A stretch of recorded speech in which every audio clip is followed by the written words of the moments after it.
Okay, we're rolling. Okay. What kind of workers you got? You know, make a resume. Skills that people have. So, do y'all want to introduce it? Oh, yeah, my name is Dred from Denver, Colorado. And this is my best Speak a little louder, because I don't think this camera's that good. Kiwi right here. I'm Kiwi. How y'all doing? And where y'all from? I'm from Denver, Colorado. She's from Louisiana. What part? I lived in Louisiana. Where from? Desire. She's from New Orleans. New Orleans? Yeah. Baton Rouge kind of area. So, how the hell did we meet? Oh, through the good grace of God. Amen. In South Dallas. That's a good answer, I guess. You were helping people that day. You were passing out personal hygiene stuff and necessity that people really need. And then I came over there and met you guys and talked with you. Yeah. So, you go first. You can talk to me or the camera, it doesn't matter. But I really want to know a little bit, like, you know, first of all, he's 40-something, and I totally thought he was like 22.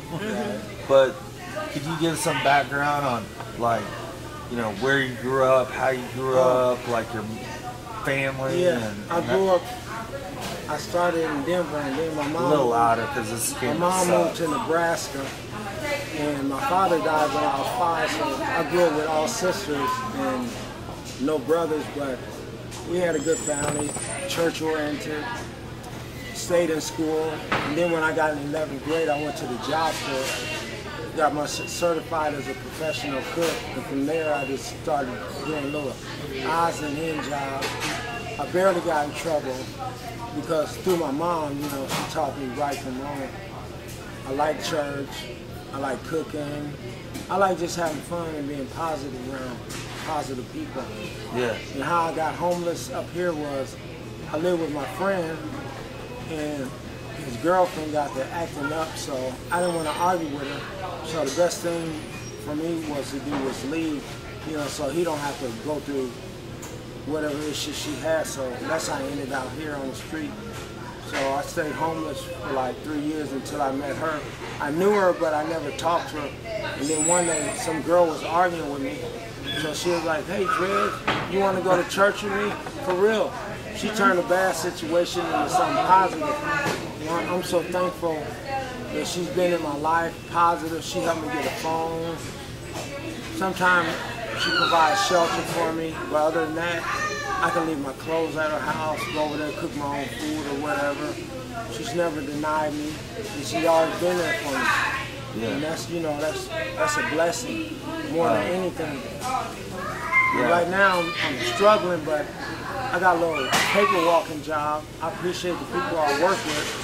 I've been working with them for almost 4 years now, and they help me. We travel all over the United States, and when I get money, I give her some of my money to help her with, you know, personal hygiene and toiletries and stuff like that. Okay. Well, more on that. Smile to the camera, and just tell people what people how to look at it as people that would not know what your life and story is about, that is important as anybody's story. Oh, but one more thing before she talks. She's really been going through something because her mom passed away right before Christmas, and so she's really been going through a lot of stuff. But I've been there for her, because believe me, it's been hard for her with her kids and everything. And you know, I could say, man, this is a strong woman, because that's a hard pill to swallow. Everybody can't swallow that. A lot of people, they'll take their life if something happened to some family member, a child, sibling, or whatever. But she's handled it real good. Yeah, and I put a lot of prayer and effort into making sure she was okay. That's awesome. She and I have both, Tess and I have both. I lost my mom 20 years ago, and she lost her dad. So you know, pretty young. I mean, you don't expect that to happen, Yeah. no matter how old you are. I mean, it sucks, but you know, God bless you for that. But you know, tell people, you know, what you're about, how you got through that, How and you you know, ended where up you here in grew up. South Dallas. And Well, I had came down here. I had like came to the day resource. It was a day resource back in the time. It was a homeless shelter. So yeah, from Katrina, yeah. From the hurricane Oh, Katrina. in New Okay. Orleans, Yeah. yeah, she was down there. But I came to the day resource, you know, just to see what it was and stuff. I met a lot of people down there and stuff. They was pretty cool and stuff. And I seen, you know, how they had to sleep on the sidewalk and stuff like that. And you know, 'cause they feed down there. They don't. And what's making so bad that, you know, they used to come out and feed 7 days a week, all day long. But now they done shut that down because they stopped feeding. You know, they feed. They still, don't get me wrong, they'll run them off. You know what I'm saying? Yeah. And stuff like that. But then some people still do, but they don't feel like they used to. And then they like need more blankets and stuff like that, and more personal hygiene and more counseling and stuff like that. And you know, some of them might want to go back to school if they ain't got their education. They want to try to go get that, you know what I'm saying? But they make it hard for them, and then it's hard for them to get their ID because they lose it or somebody steal it, and then, you know, they be stealing from each other. But then too, both of them, all of them in the same situation, but they got to stick together, you know what I'm saying? Because they all out there, you know what I'm saying? And they need to come together and do something positive. So and speak out, you know what I'm you saying? ended up To help homeless it. here because of Katrina, and so Speak you're louder for the camera. so you're disconnected from the efforts in Katrina to rehouse people, and then here you just got dropped. No, I wouldn't No? say that. When I came from Katrina, I got me a place down here. Right. I got me a house down here. You know what I'm saying? I just came down there to, you know, just to see what it was. Oh, you know to see what the services that were were that they and stuff offered. like that. And I met a lot of people down there and stuff. And I met him, you know what I'm saying, and stuff. I be seeing him out for now when I be coming through and stuff like that. Yeah. What would y'all say is each of you, you know, like the point in time where, you know, society or whatever kind of tossed you to the streets? I don't mean necessarily got you homeless or got you in a bad situation, but was there a moment that you thought I about? say when that war went on, and man, that just shook the world. Every country went through something, but the United States, because you had people that were homeowners, business owners, college students, and they none of them could complete what their goals or what their dreams were. They was like they were taken because they started shutting down, people getting laid off, and crime rate went up, and it just like, it was like a mess. And it's still, like, to me, they always say something about some terrorists and this and that, but you'll go and send high school students, because my nephew, he went to Iraq, and now he's going to medical school, but all the stuff that happened down there shouldn't have happened, because the way I look at it is, we need to take care of our own country first before we take care of another country, you know, because if we're the richest country in the world, why you have people sleeping on the street? Right. And somebody can go to the hospital and have pneumonia, and then the hospital will turn them down because they don't have insurance. No ability to pay. You know, nothing. And the Stupot, they got good resources, but they can only help maybe 10, 15 people a day with whatever they have. The bridge, they really don't do a lot for all the money and stuff that they're getting in. Because a lot of people, most of the guys that I know that walk papers or do whatever, all they want is a job, a chance. Yeah. You know? This is a sensitive question, but it's a real question that I think about. And still, the idea of racism, you know, especially in Texas and the South, and how does that does it exist in the worlds that you're living in, and how does it? All over the world. Well, yeah, that's like for me, sure. I got dreads. Some people look at my hair, and then they stereotype me. But in Texas, since I've been here, it's like almost everywhere you go, you see Hispanics with jobs before an American. It ain't a color thing, it's just the truth. Yeah. He cheap labor, hey, he making what, $9 an hour? Give me 8, I'll work for him, you know? But they don't nobody want to give us no jobs. That's why you see guys out here selling drugs, weed or whatever, because they got to do something. The bill's coming up, the rent due. You got 3 little kids at home. Sometimes you got to take a chance in life to do something. Like say you do something negative. All negatives don't equal a negative. You can turn a negative into a positive. You know, as long as you're not hurting nobody and you know it's wrong, you already accept the fact. Hey, I know this ain't wrong, this wrong, but I'm gonna try to do this as fast as possible, and then I'm done.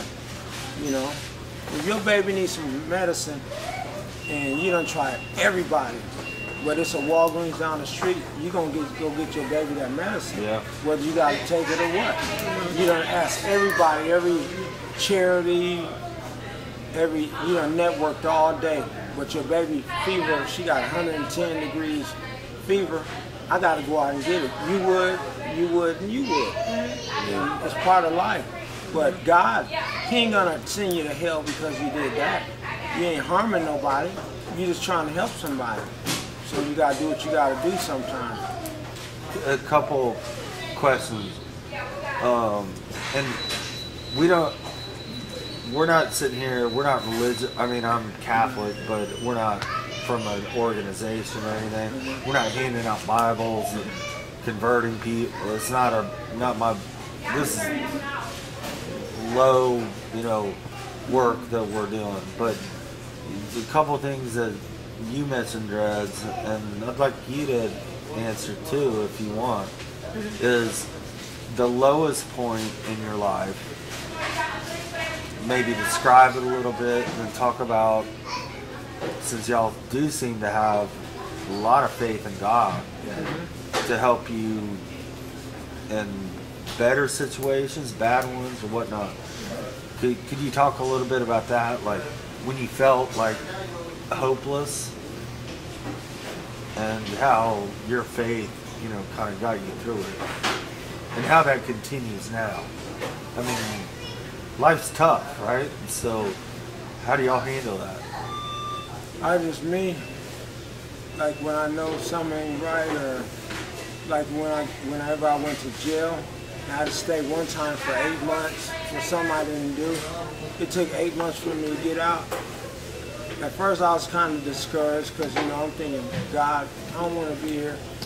But after a while, my eyes opened and I knew that it was going to be okay, because when it came time for me to go to my trial, I knew God had my back, because they didn't ask me, what kind of clothes you got in your property, because today is your trial day. You know what they came to me and said? What? How would you like to go home today? And I prayed in a jail cell by myself in the the waiting. They got a cell where you wait when you go to court. And I prayed all by myself. I got on my knees. And man, that was a blessing.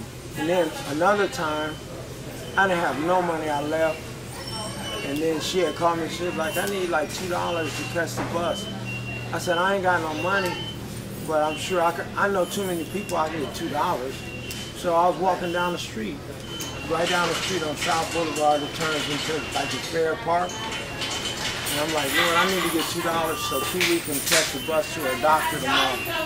And when I was crossing the street, there was $1 on the ground. And this man had just walked past it. And there was $1 right there on the ground. No kidding. Yep. And I got her the $2, didn't I? Yeah. So she can catch the bus. I just keep my faith up, though. Yeah, you see, and when I first met you, we're not friends, best friends or whatever, but it came across. I don't know if Tess can attest to that, but I was like, know, I was like, when we got home, I was like, this guy seems still full of, you know, hope and joy, and he's got something. You got to. You know, and for me to have to be in a situation or set of situations like you have, I wouldn't make it out, dude. I mean, I'm not that. If you be around positive people, then you get positive results. If you're around negative people, you're going to get negative results. And you try to infuse that positive I talk attitude to all to kinds of others. people, yeah. I remember last week when I met you that you said, I know there's a couple of guys up there But they ain't gonna come needed- over by there. the trees. They but were too, I don't know what their problem is.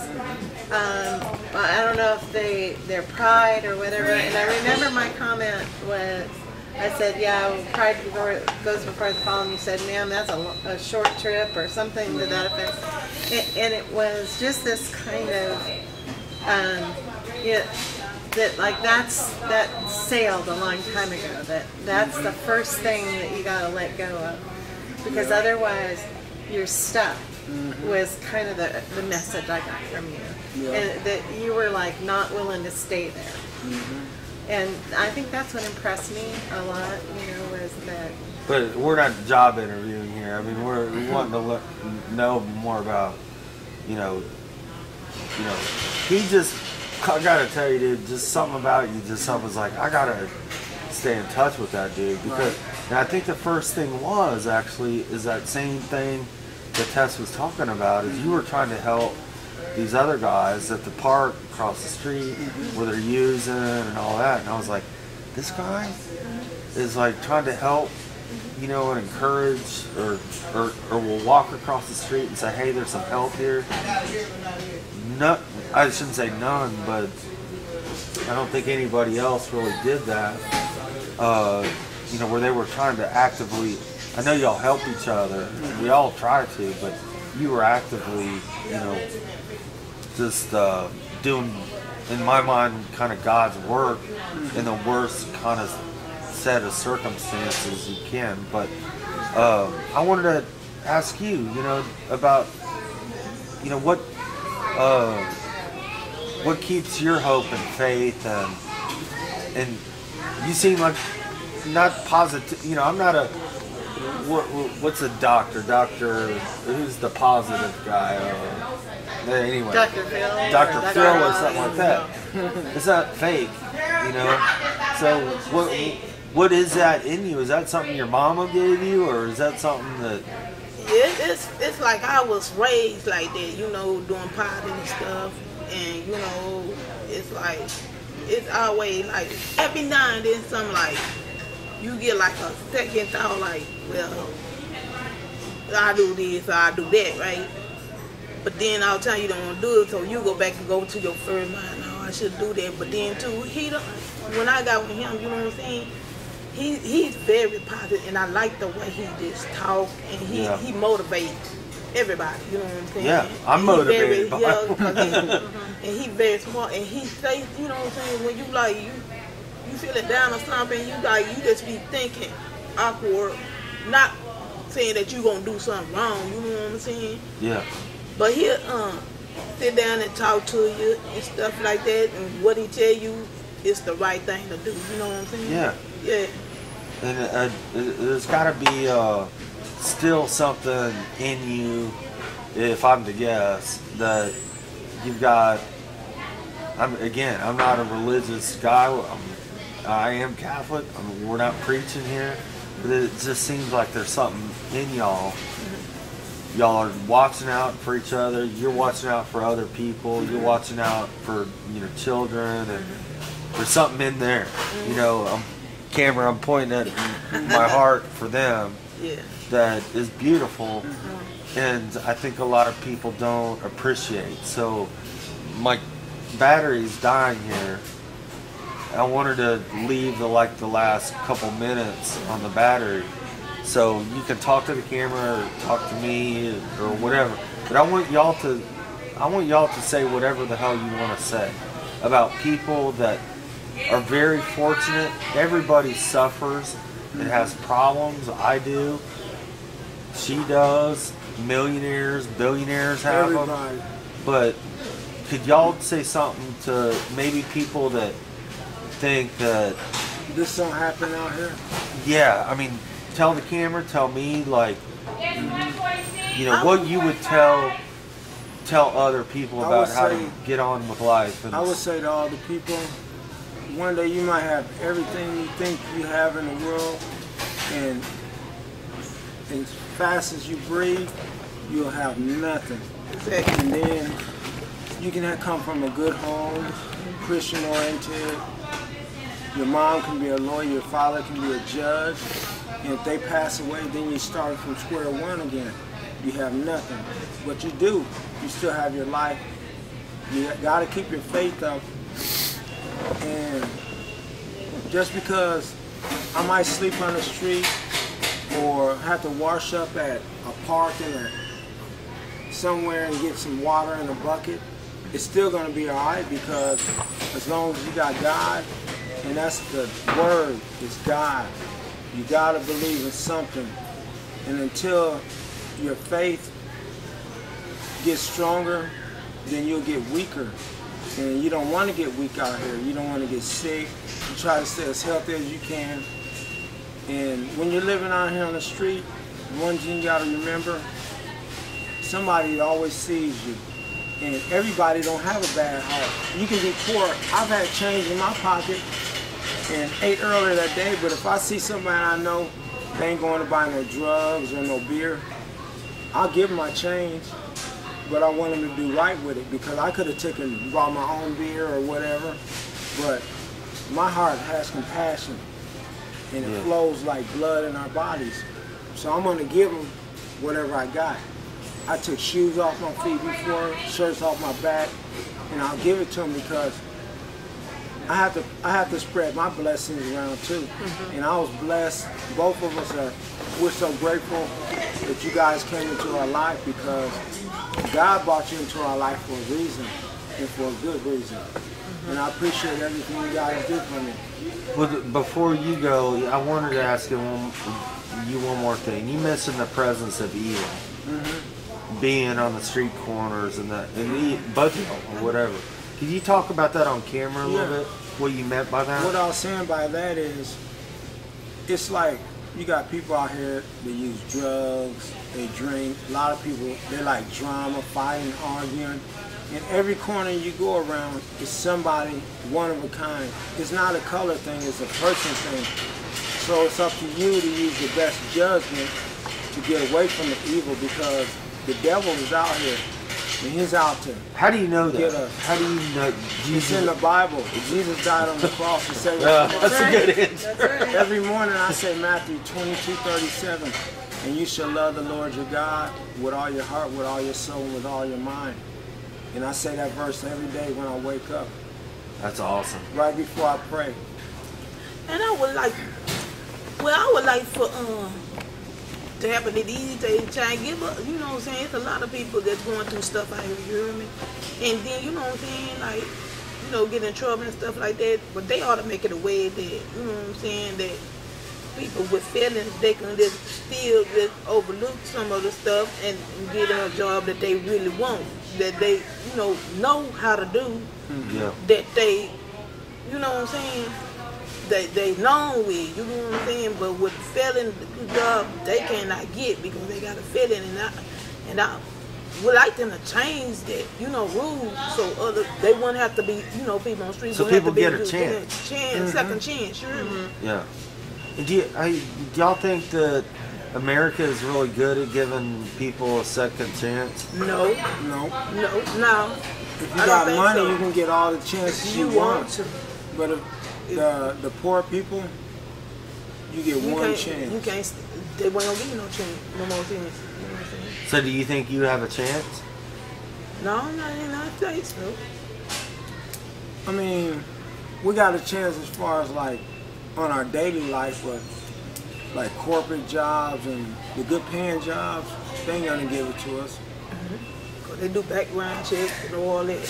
Oh, you gotta feel it. Do you believe in that individuals can help? And I'm not saying I'm going to be the one to be able to do it, but that individual people can help, you know, in their own faith, help lift you up and give you a shot. If they're good people, they can.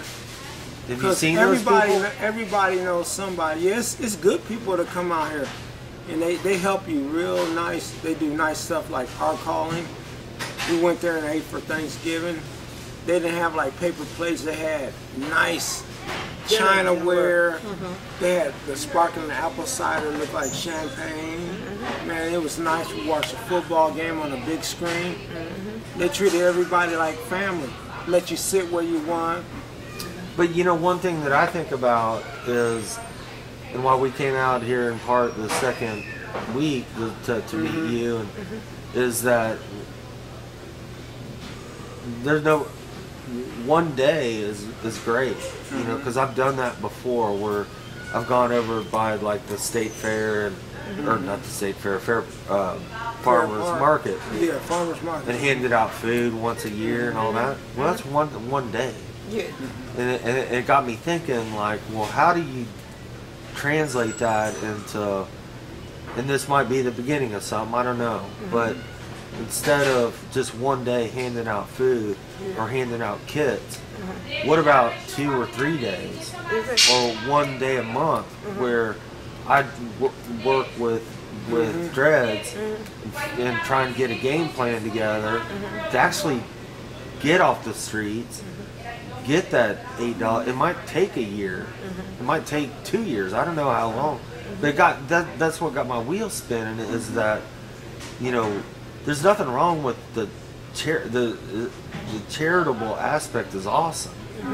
And giving people food and take so them to forth, a movie, take them bowling, you know, do fun stuff with them. Yeah. I've never seen nobody take people to Six Flags. I'm sure somebody out here can network with some of these corporate offices and say, hey, I need 120 tickets, Kiwi and Dreads, I'm sponsoring them, but they're going to get together 150 people. They all have IDs, you know, and they're going to be dressed presentable, and they're not going to act up, because I'm not going to pick nobody that's going to act a fool, because he'll get left there. I'm telling you the truth. Yeah. And take them to Six Flags, bowling, to see a movie. A lot of them people, they get stuff and all that, but they forget about enjoyment. Yeah. That's what they're missing. Enjoyment. Laughing at the movie, smiling, doing something. You know, they do a lot of stuff for like the ones that like us that we sponsor the people to do that. We get our own shirts. So we the sponsor, because we sponsor them. And we'll be like their chaperones with you guys and a couple more people, you know. And then, you know, like take them somewhere, because people don't know laughter no more. A lot of people, they don't even know how to smile. A lot of sad faces. Yeah, a lot of sad faces.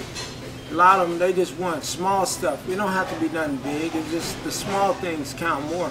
Like you see somebody one day, you might give them a sandwich, and they gave them the energy, and the next day they get a job, or they live to see another day. And that's really positive. Because a lot of people out here, man, Small little things. Yeah, the small little things Combat count. despair. Yeah. Well, I have to say, like, to both of you, this is, and Tess will probably say the same, this is the most humble experience the last few weeks I've ever had. Because I was telling another guy that before we picked y'all up, we stopped somewhere to get directions or something, and y'all are fighting a war out there in my mind. We soldiers in the